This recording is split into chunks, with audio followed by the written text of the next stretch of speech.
Muy buenos días, hermanos. Dios los bendiga. Espero se me escuche muy bien. Excelente, ¿cómo están? Bienvenidos a esta hermosa y linda reunión que nos permite tener el Señor y que, bueno, nos tiene aquí reunidos, ¿no? Recordando el perfecto y hermoso sacrificio de nuestro Señor Jesucristo. Bueno, voy a compartir pantalla por acá. Y el mensaje que quiero compartir en esta mañana con ustedes, le puse como título Sabiduría igual gozo. Me he dado cuenta con el tiempo que al momento de preparar un mensaje, lo más difícil es ponerle un título. Y este no fue la excepción. Así que bueno, en esta ocasión y de acuerdo con lo que nuestro hermano Juan Carlos leyó anteriormente, opté por ponerle este título. Y bueno, y para ya comenzar, quiero que pensemos que en ocasiones entendemos o creemos que ser cristianos es no tener momentos difíciles, que todo va a ser armonía, que todo va a ser diversión, pero no es así. Y aquí el autor comienza esta carta con un tema que es bastante fuerte, no muy popular, pero que no es extraño para nosotros hoy, ni tampoco lo fue para los primeros cristianos y los que recibieron esta carta primero. Así que vamos a leer lo que sería la primera parte del versículo en Santiago capítulo 1. Vamos a arrancar con el verso del 2 al 4. Y dice así: Tened por sumo gozo, hermanos míos, el que os halléis en diversas pruebas, sabiendo que la prueba de vuestra fe produce paciencia, y que la paciencia tenga su perfecto resultado para que seáis perfectos y completos, sin que os falte nada. Bueno, como se pueden dar cuenta, el versículo arranca: gozaos cuando todo está bien. ¿Es así? No, no, no. Así no comienza. Como lo traducen otras versiones, también me parece interesante que podamos justamente comparar, al tal vez no tener acceso al texto original, con las distintas versiones podemos llegar a comprender en mayor plenitud lo que quiere decir el mensaje o lo que quiere transmitir el autor a través de lo escrito. Y en otras versiones dice: siéntanse muy alegres o gozosos cuando pasen por toda clase de dificultad o prueba. Wow, es algo sencillamente difícil de poder entender, pero no imposible, ya que este tener o sentirse que habla el autor al comienzo, es importante que aclaremos que el autor es inspirado por el Espíritu Santo y que al momento de escribirlo lo hizo de una manera que nos marca el cómo debemos recibirlo. Y esta manera es que justamente este verbo, esta palabra, es usada en imperativo, o sea, como una orden o un mandato de parte de Dios para nosotros como cristianos. Entonces debemos tener presente que al momento de pasar por distintas pruebas o dificultades, debemos estar gozosos. Es algo muy difícil realmente, pero confiando en Dios podremos hacerlo. Y justamente vamos a ir desarrollando esto un poco más para que podamos entenderlo. Bueno, de esta primera parte, también quiero resaltar una palabra que es la que nos vamos a centrar ahora, se traduce como prueba, ¿sí? La cual también se usa para hablar de tentación y que la usa el apóstol Pablo en Primera de Corintios 10:13, que dice lo siguiente: no os ha sobrevenido ninguna tentación o prueba que no sea común a los hombres.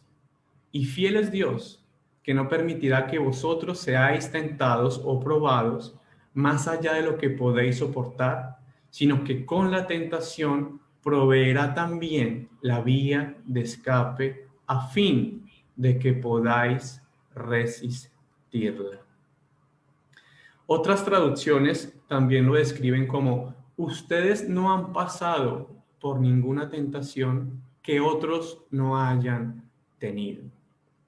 Pero Dios, que es fiel, no permitirá que ustedes sean tentados o probados sin más allá de lo que puedan aguantar. Más bien, cuando llegue la tentación o prueba, Él les dará también una salida a fin de que podamos resistir. Cuando leo estos textos y los asocio, me hace remontar a la historia de Job y José. ¿Qué caracterizó e hizo famosas sus historias? ¿Acaso fueron las dificultades que atravesaron? ¿Fue el propósito de Dios? ¿Fue la gloria como se manifestó a través del desarrollo de estas historias? O también podemos pensar en la respuesta que ellos tuvieron frente a la situación. Bueno, todas ellas son importantes y todas ellas debemos resaltar siempre un punto que nos ayude a comprender que cuando estamos con Dios no habrá prueba superior al Dios que envió a su Hijo Jesucristo para morir por nosotros. El Dios que creó el universo. No va a haber nada mayor que Él. ¿Cierto? Entonces, pero la que quiero resaltar el día de hoy, en esta mañana, que quiero aclarar tampoco es la más importante, fue la manera en que ellos se mostraron frente a las adversidades. Sus dificultades fueron distintas a las de nosotros en algún momento de nuestras vidas, eso es seguro. En mi caso, podría pensar que fueron superiores a las que yo me haya enfrentado. Pero lo que deseo destacar hoy fue su actitud y su respuesta frente a la situación que estaban viviendo. Sus posturas fueron ejemplares y su fe marcó la diferencia. Y es importante que nosotros podamos entender que el propósito de Dios para nuestra vida no es el confort. El propósito de Dios para nuestra vida es nuestro carácter, formarnos a la semejanza, a la estatura de nuestro Señor y Salvador. Así que justamente esta prueba, leyendo lo que vimos en 1 Corintios 10:13, va a ser conforme a nuestra fe, a lo que podamos resistir. ¿Para qué? Para que también en esa medida fuese incrementada nuestra fe. El producir resistencia, producir paciencia, perseverancias, son los distintos significados de la palabra que el autor usa en este pasaje en Santiago. Resistencia, paciencia, perseverancia. Fueron los distintos, como dije anteriormente, significados que encontré de esta palabra que utiliza el autor. Y bueno, esto también me hace pensar en las personas que se enfrentan a las distintas disciplinas de lucha. Vamos a hablar un poco de deporte, ¿no? Donde, bueno, en general estos deportistas, ya que como se van a enfrentar a una lucha cuerpo a cuerpo, ellos se entrenan para poder resistir a recibir golpes durante su entrenamiento. ¿A fin de qué? A fin de fortalecer sus músculos para cuando llegue el momento del enfrentamiento puedan resistir los golpes, ya que, bueno, no van a poder esquivarlos todos, pero sí van a fortalecer aquellos aspectos donde saben que tal vez van a recibir aquel golpe. Entonces, ¿cómo se entrenan ellos? Los boxeadores he visto que siempre se entrenan golpeándose el abdomen justamente para poder resistir aquellos golpes que su contrincante le va a proporcionar. Así que bueno, ellos constantemente van a estar golpeando su cuerpo para hacerla ¿qué? Más resistente. De esa manera podemos hacer semejanza a que las distintas pruebas nos van a hacer más resistentes, nos van a afianzar más en el Señor, van a permitir que nosotros podamos confiar más en Él, entregarnos por completo a que Él tiene el control de nuestra vida y no nosotros. Así que bueno, de ese mismo modo, nosotros estamos siempre expuestos a tales dificultades o pruebas, a fin justamente de eso, de fortalecer nuestro carácter, nuestra conducta, nuestra actitud, hacia Dios y lo que Él tiene preparado a futuro para nosotros. También me hace pensar y recordar, digamos, el tiempo que estuvo David huyendo, ¿no? Justamente para que lo asesinaran, para después luego tomar el trono. O el tiempo también que tuvo que pasar Moisés fuera de Egipto para que después fuera llamado por el Señor. Fueron tiempos donde el Señor los fue preparando. ¿Para qué? Para aquel propósito que Él tenía para sus vidas. Y bueno, y el pasaje continúa diciendo, ¿para qué? Para que sabiendo que la prueba de vuestra fe produce paciencia y que la paciencia tenga su perfecto resultado, para que seáis perfectos y completos sin que os falte nada. Bien, para ser perfectos, para ser maduros, para estar completos, sin que os falte nada. Como dijo el Señor, en este mundo tendréis aflicción. Vamos, hermanos, a tener que pasar por momentos que no quisiéramos pasar. Pero, como mencionaba nuestro hermano Gustavo en el pensamiento, debemos someternos a la voluntad del Señor. Ser obedientes, mantenernos a pesar de lo que tengamos que pasar, no sea lo que queremos, pero sí el propósito de Dios. Entonces, cuando hablamos de gozarnos en estas pruebas, en estas dificultades, en esta aflicción, no lo hacemos para volvernos masoquistas y nos gocemos en la aflicción en sí, sino para que nosotros podamos ver más allá de nuestros ojos y sentir más allá de nuestros sentidos. Es más, que podamos ver el obrar de Dios por medio de estas situaciones por las cuales Cristo se glorificará. ¿Cómo? Transformándonos y haciéndonos más semejantes a Él. Pero una cosa es hacerlo y otra es decirlo, ¿no? Aquí yo lo puedo decir muy alegre, muy confiado, pero al momento de encontrarnos en aquella prueba, en medio de la tormenta, ¿cómo podemos nosotros cumplir semejante exhortación? Bueno, el pasaje dice, sabiendo, o sea, pensando, como lo dice el pasaje, que esta obra, como mencioné anteriormente, producirá en nuestras vidas ese desarrollo, esa formación que Dios quiere para nosotros. Él está desarrollando nuestro carácter, justamente ¿qué? Justamente para conformarnos a la voluntad de Dios. Así que, así no entendamos, así no comprendamos por qué está sucediendo tal o aquella situación, debemos ser conscientes que Dios tiene el control y que Él quiere moldearnos y que Él usará esas situaciones que nosotros vemos que son desastrosas para nosotros, pero que Él la usará para nuestro beneficio, para el pro de nuestra formación del carácter. Así que ahora, ¿cómo podemos nosotros enfrentar de una manera piadosa, o sea, conforme a Dios, estas aflicciones? Bueno, en el pasaje vamos a darnos cuenta que hay un ingrediente vital, que es la sabiduría. Es la misma sabiduría que necesitamos para desenvolvernos en cualquier aspecto de nuestras vidas, todo el tiempo, ya sea como padres, ya sea como hijos, como hermanos, como esposos. Justamente ayer tuvimos la oportunidad de reunirnos como la reunión que mencionaba nuestro hermano Darío en los anuncios, la reunión de casados que la pasamos para justamente ayer sábado por el matrimonio de nuestros hermanos Cristian y Laura, ¿no?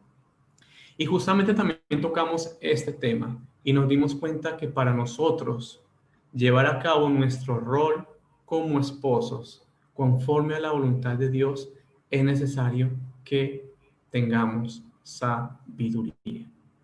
Todos la necesitamos. Y el autor aquí Santiago nos dice que podemos pedirla a Dios, quien la da como generosamente. Esta sabiduría proviene de Él, o sea, es una sabiduría como el mismo autor la define 2 capítulos más adelante, en el 3:17, que dice, es pura, es una sabiduría pacífica, bondadosa, dócil, llena de compasión y de frutos buenos, imparcial y sincera. Esa es la sabiduría que proviene del Señor.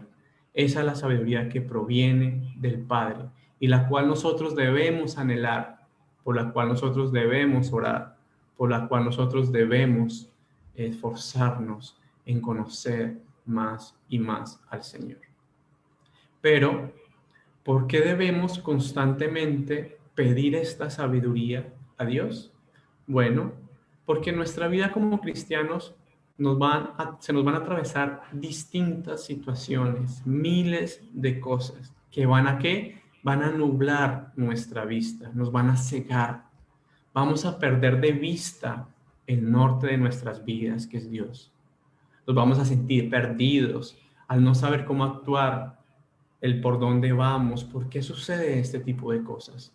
Es como cuando hay un eclipse. Hay algo que interfiere entre nosotros y el sol. Pero eso no quiere decir que el sol ya no esté más, sino que algo está interrumpiendo nuestra mirada a él. El sol vendría a ser Dios. Y el pecado justamente es aquello que se interpone entre Dios y nosotros. Pero sin embargo, Dios está allí siempre. Y por medio de nuestro Señor y Salvador Jesucristo, Él saca ese obstáculo. Y no hay nada que pueda separarnos de Él.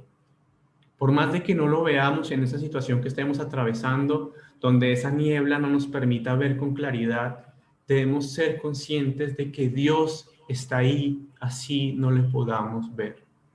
Que Él saldrá de nuevo y resplandecerá con su luz y nos ayudará y nos permitirá recuperar la vista nuevamente, confiando, creyendo y recibiendo su voluntad. Pero bueno, sigamos desarrollando lo que es el pasaje. También dice que debemos pedir con fe, ¿no? Dice, pida con fe. ¿Qué quiere decir eso? Debemos creer que la recibiremos. Debemos confiar en aquel que todo lo puede, no dudando, pues la duda es lo contrario a la fe y la confianza.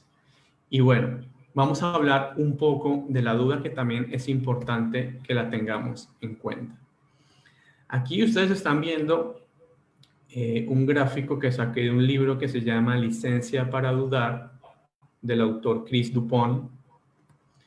Es un libro bastante interesante que ayuda justamente a hablar del tema de la duda. Es bastante largo y bueno, complementa muchos aspectos importantes, pero bueno, voy a tomar esta ecuación que él trata de graficar lo que se basaría la confianza como una ecuación matemática, ¿no? Donde fe o confianza es igual al conocimiento o la información que nosotros adquirimos de algo, de alguien, más la consistencia que vendría a ser el tiempo que hemos compartido o que hemos dedicado para incrementar ese conocimiento. Y todo eso sobre la duda. Entonces, cabe recalcar que duda siempre va a haber. Nosotros, para tener certezas absolutas, son muy pocas las que podamos tener. Siempre van a haber dudas. Y no está malo tener dudas. El tema es cuando esa duda va a ser mayor al conocimiento y al tiempo que nosotros podamos tener en Dios. Bien, bueno, en primer lugar tenemos el conocimiento, la información, que en pocas palabras es aquello que nosotros conocemos y sabemos acerca de algo o de alguien.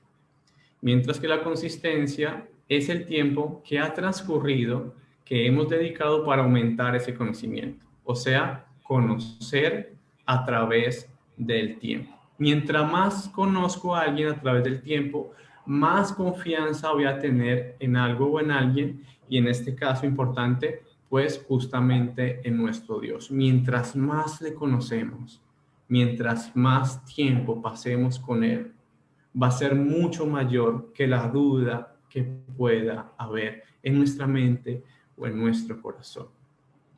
Más por el otro lado, abajo vamos a tener la duda, ¿no? La cual van a ser esas preguntas que no conocemos la respuesta. Preguntas de incertidumbre. ¿Dentro de qué? Dentro de nuestro conocimiento que hemos adquirido mediante el tiempo. Vamos a poner un ejemplo y justamente cae bien por el tema del matrimonio. Hace poco se nos casaron Cristian y Laura, felicitaciones nuevamente, que el Señor les bendiga. Pero bueno, precisamente en el matrimonio se basa en un sentido de confianza en la otra persona. ¿Por qué? Hasta el día de hoy no conozco a nadie que se quiera casar con una completa desconocida. No he visto la primera persona que me diga, me caso con la primera mujer que se me cruce por el frente. No conozco al primero. ¿Por qué? Porque se va a necesitar de tiempo para conocer y saber más de aquella persona, ¿no? Saber si es la indicada o no. Ese proceso lo conocemos como amistad, como noviazgo, en el caso del matrimonio, ¿no? Y la persona es donde va a empezar a conocer a la otra y a generar esa confianza a través de lo que va conociendo. Pero esa persona no va a poder eliminar algunas dudas sobre él o sobre ella por completo, pero sí las minimizará al incrementar lo que sí puede conocer de la otra persona mediante el tiempo que comparte. Así que un matrimonio es un paso de fe, de confianza, pues no tenemos toda la información a totalidad de la otra persona, pero lo que conocemos de esa persona va a ser mayor de las dudas que puedan haber. Bueno, en mi caso, después de más de 10 años de estar casado, sigo conociendo cosas de mi esposa y ella también, seguramente de mí, algunas buenas, algunas no tanto, pero siempre a medida que vamos pasando el tiempo estaremos conociendo cosas. Entonces el tiempo es lo que nos va a ayudar a obtener esa información y ese conocimiento, pero eso va a ser mayor a las dudas que puedan haber. Bien, entonces, entre más tiempo compartamos con la persona, en este caso lo que podamos compartir con Dios, ese tiempo va a permitir que aumente nuestro conocimiento sobre Él y por consiguiente nuestra confianza. Y asimismo, las dudas, aunque estén y van a estar, van a ser inferiores a lo que nosotros creemos y conocemos de Dios. Y bueno, y en el caso de Dios, ¿cómo nosotros vamos a aumentar o adquirir más conocimiento sobre Él? Bueno, eso es una pregunta que podemos responder resaltando 5 aspectos. 1, a través de la escritura. Otro, como lo menciona el autor, a través de las pruebas. ¿Por qué a través de las pruebas? Porque al momento que Dios sobre nuestras vidas vamos a darnos cuenta de que Él ha estado presente, de que Él está ahí con nosotros, de que Él es fiel, así nosotros no lo seamos, de que Él está allí, así no le podamos ver. A través también de qué? De la experiencia, de lo que nosotros podamos sentir, vivir, al momento en que compartamos con Él, al momento en que compartamos con nuestros hermanos. Eso también nos va a permitir adquirir más conocimiento sobre Dios. A través de la oración, por supuesto, el que nos podamos comunicar con Dios constantemente como hábito y principio en nuestra vida va a permitir que nosotros podamos acercarnos más a Él. Y bueno, y como muestra la ecuación, el tiempo que dediquemos es importante para incrementar la confianza. Así que también entendemos, como dice la palabra del Señor, la fe proviene de oír el mensaje de Dios. Y lo dice Romanos 10:17, ¿no?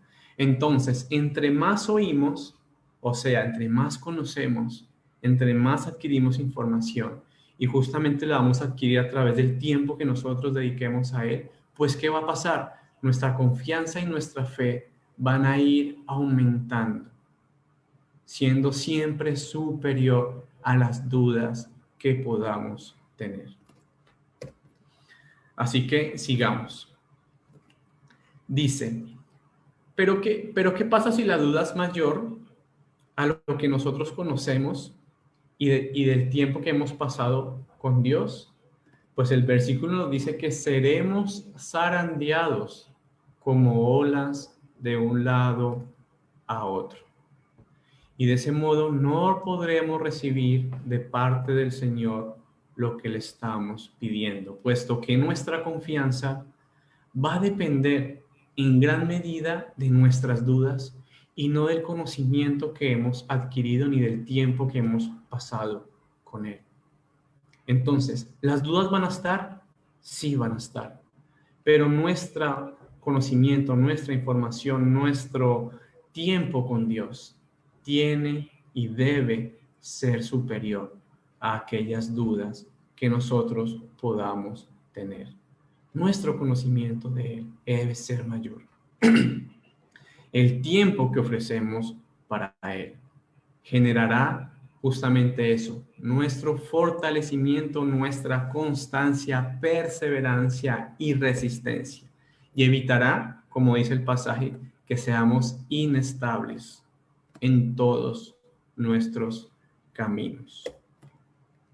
Bien, ¿cómo podemos crecer en esa sabiduría? Pues hermanos, aquí hay 3 puntos importantes que quiero resaltar. Uno, por medio de la oración. Como le dice el pasaje en Santiago, pidamos a Dios en oración que nos dé la sabiduría que justamente proviene de Él y que describe en el 3:17 como pura, como perfecta, completa, que proviene únicamente de Dios. ¿Por medio de qué otro modo? Por medio de las Escrituras. Como dice 2 de Timoteo 3, versículo 16 y 17, toda la Escritura es inspirada por Dios. Es útil para enseñar, para reprender, para corregir, para instruir en la justicia, a fin de que el siervo de Dios esté enteramente capacitado para toda buena obra. Y bueno, y el tercero, de hombres sabios, de hombres sabios y entregados al Señor. Recuerden el ejemplo del hijo de Salomón, Roboán. Él escuchó a los ancianos, escuchó a los jóvenes, pero prefirió hacer caso a los jóvenes. ¿Y qué pasó? Un desastre. Cuando busquemos consejo, hagámoslo no en las redes sociales, ni en la ciencia humana, primeramente en la palabra de Dios y en las personas que Él mismo ha designado como líderes espirituales, hermanos en los que podemos encontrar palabras sabias provenientes de su conocimiento y del tiempo que han dedicado a Dios. Practiquemos lo que se dice como sentido común para que si buscamos un consejo sobre matrimonio, pues busquemos, acudamos a uno consolidado por el Señor, con mucho tiempo de afirmación. Si buscamos consejos sobre nuestros hijos, por lo menos busquemos a alguien que tenga uno, y los perros no cuentan. Así que usemos el sentido común. Si estamos buscando, nos encontramos en una situación que no sabemos cómo actuar, podemos buscar consejo, primero en la oración, en la palabra, pero también en hombres que el Señor ha puesto justamente para ser nuestros líderes, que están allí para darnos consejo, que nos pueden ayudar. No en personas que tal vez no tienen la experiencia ni el tiempo que justamente estas personas le han dedicado al Señor. Así que, como dije anteriormente, usemos el sentido común. Así que bueno, no me quiero alargar mucho.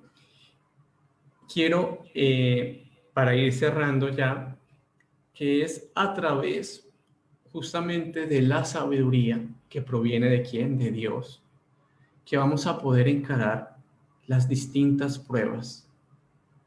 Y no solamente encarar, sino gozarnos en ellas, entendiendo que Dios está por encima de cualquiera de ellas, que aunque no la podamos ver porque nuestra vista esté nublada, que porque no le podamos sentir, Él está ahí. Dios está por encima de cualquier situación que estemos o que vayamos a atravesar. Y sus propósitos, que así no entendamos, son para nuestro crecimiento y fortalecimiento de la fe que hoy justamente nos une a todos aquí. Así que hermanos, yo les deseo y les animo a que por favor dediquemos aquel tiempo en oración, en conocer a Dios a través de las Escrituras. Entre más contacto tenemos con la Biblia, más podremos conocer de Dios, del Dios que nos amó tanto, que envió a su Hijo Jesucristo a morir por ti, a morir por mí. ¿Para qué? Para que encontremos salvación, para que pasemos una vida eterna a su lado, para que no nos perdamos y para que del mismo modo podamos ayudar a otros a encontrarle también. Así que esto es lo que quería compartir con ustedes en esta hermosa mañana. Gracias al Señor que me permitió estar hoy aquí presente, compartir con ustedes hoy. Y bueno, que el Señor les bendiga poderosa, grandemente. Recuerden, gozo es igual a sabiduría. Así que gracias por su atención y que el Señor les bendiga.